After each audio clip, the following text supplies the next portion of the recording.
The first thing I thought about was whether I'd actually been to a parade, and like a homecoming parade. I don't think I have, even when I was at school there, because when you're a student there, you're not thinking about homecoming, right? You are home. So first thing that ran through my mind is like, how am I going to wave, right? Like which hand should I use? And should I do like a Queen wave or like a hip hop wave? I don't know.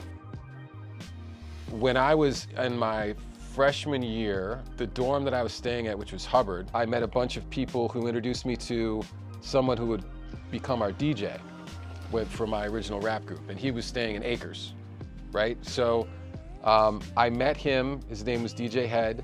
Head started off as our DJ for my rap group.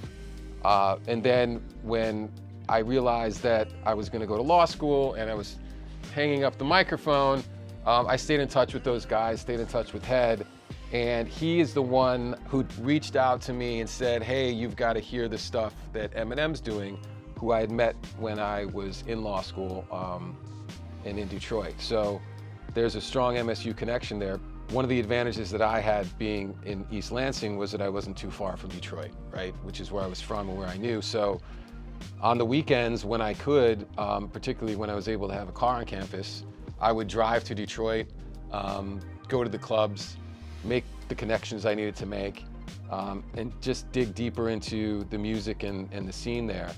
And I would just say, use your time when you're in undergrad to just sort of delve deeper into the things that interest you, so that when you graduate or you decide what you're going to do, and hopefully you take your passion and fuse it with your career, you can bring some of those things forward with you. And I think some of those things are what, at least in my case, made me unique. Being Homecoming Grand Marshal is not something that I'd ever really fathomed or thought about. It gives you that full circle moment to say, look where I started and look where I'm at. And it just, that sort of awareness is, and recognition is a good feeling.